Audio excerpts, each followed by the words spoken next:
ब्राह्मण समाज के विधायकों ने जो बैठक किया उसका स्वागत करता हूं। बहुत अच्छी पहल है। अब आगे से ये लोग और लोगों को साथ में बैठाएं।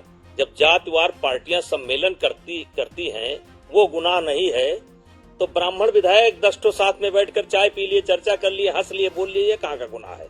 बीजेपी की चेतावनी नहीं है। इस वक्त बहुत गरमाया हुआ है, मौजू हैं, और वो अभी 2 दिन पहले जो आपकी ही सरकार के, योगी सरकार के ब्राह्मण विधायकों की बैठक हुई। नहीं, हाँ ठीक है। देखिए, मैं उसमें कुछ गलत नहीं देख रहा हूं। इसके पहले क्षत्रिय विधायकों ने एक बैठक की थी, वो विषय भी मीडिया के माध्यम से मेरे सामने लाया गया। मेरा उत्तर था, अच्छा होता कि कुछ लोग और होते, अच्छा होता कि कुछ लोग और होते। बात समाप्त हो गई। ब्राह्मण विधायकों ने एक बैठक की, तो ना तो उन्होंने बीजेपी के खिलाफ बोला, ना तो उन्होंने मुख्यमंत्री जी के खिलाफ बोला। तो अगर आपस में कोई बैठ रहे हैं, चर्चा कर रहे हैं, खाना पीना कर रहे हैं, सुख दुख शेयर कर रहे हैं, तो उसमें दिक्कत कहां है? मैं तो कोई दिक्कत नहीं देख रहा हूं। तो दिक्कत नहीं है तो प्रदेश अध्यक्ष ने नसीहत, चेतावनी क्यों दी? ये प्रदेश अध्यक्ष जी की सोच है। मेरी सोच मैं आपको बता रहा हूं। मैं इसमें कुछ गलत नहीं देख रहा हूं। ना क्षत्रिय विधायक बैठे उसमें कुछ गलत देख रहा हूं, और ना ब्राह्मण विधायक बैठे उसमें देख रहा हूं। हां, अगर इन्होंने कुछ ऐसा वक्तव्य दिया होता,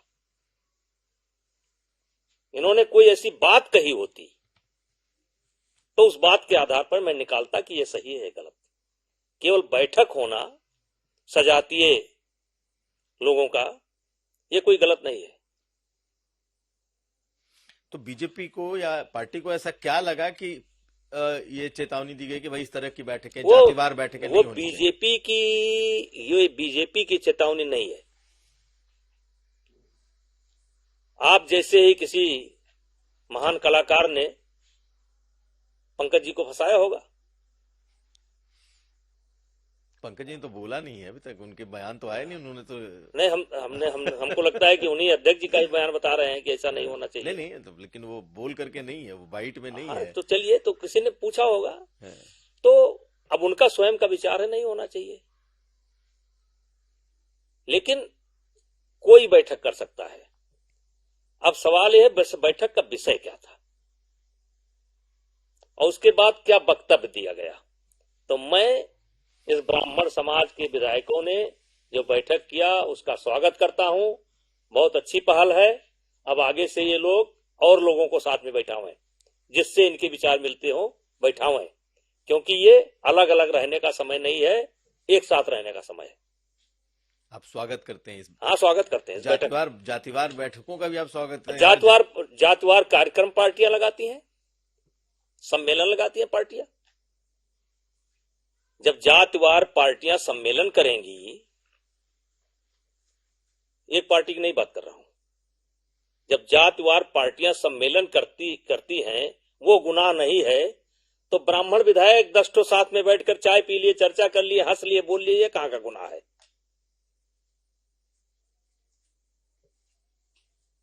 गुनाह नहीं है, लेकिन पार्टी ने तो बड़ा सीरियसली ले लिया ना। कोई सीरियसली नहीं लिया। हम भी तो पार्टी, हमें कहां सीरियस है?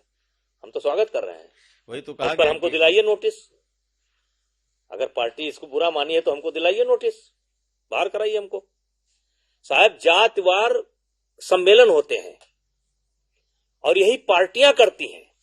हमारी पार्टी नहीं करती, अन्य पार्टियां भी करती हैं। तो जातिवार सम्मेलन बंद हो जाएगा तो ये भी बंद हो जाएगा। इसीलिए सनातन कथा करा रहा हूं। ये सनातन की कथा मैं इसीलिए करा रहा हूं, यही सब जो माहौल देख करके मैं सनातन की कथा करा रहा हूं। अब आपको बताना चाहता हूं, मैंने 42 जात चिन्हित किए हैं, दलित समाज से लेकर के अति दलित तक 42 समाज मैंने चिन्हित किए हैं। और आपको आपके माध्यम से, मैं आज तक के माध्यम से पूरे देश के लोगों को एक जानकारी देना चाहता हूं। बताइए। जैसे अयोध्या है, अयोध्या में लगभग देश के हर राजाओं का मंदिर था, ठीक है, और हर समाज का मंदिर था। और जो समाज का मंदिर था, ये मान करके चलिए कि उनका गेस्ट हाउस हुआ करता था, जो समाज के सहयोग से ही बनता था। मैंने 42 ऐसे मंदिर चिन्हित किए हैं जो अन्य अन्य समाज के द्वारा निर्मित किए गए हैं, जातियों बिरादरी हर जातियों का ये गेस्ट हाउस होते थे। मैंने उनका सबका निकाला है। तो राजवार तो मैंने नहीं किया, लेकिन मैंने हर समाज का, दलित समाज, केवट समाज, निषाद समाज, कुर्मी समाज, यादव समाज, जाट समाज, गुज्जर समाज, भुइहार समाज, क्षत्रिय समाज, ब्राह्मण समाज, मैंने 42 जातियों के अभी तक निकाला है और भी काम कर रहे हैं। और जो कथा का उद्घाटन है, इन्हीं के महंत करेंगे। ये 42 जातियों के महंत ही करेंगे कथा का उद्घाटन। जो सनातन के लोग हैं, ये सब सनातन से जुड़े हुए लोग हैं, यही करेंगे कथा का उद्घाटन। मैं चाहता हूं कि ये दूरी खत्म होनी चाहिए। राजनीतिक विचारधारा अलग है, राजनीति करिए, आप किसी दिल में रहिए, किसी दल में रहिए, किसी की बात करिए, आपकी पसंद है नापसंद है, लेकिन समाज में टकराव नहीं होना चाहिए, जाति में टकराव नहीं होना चाहिए। इसीलिए आपको मैं आमंत्रित करता हूं, आप आइए, देखिए। जरूर आएंगे। हाँ, लेकिन आपने सबको आमंत्रित किया, आपने योगी जी को बुलाया है उस कथा में? योगी जी को आमंत्रित किया गया।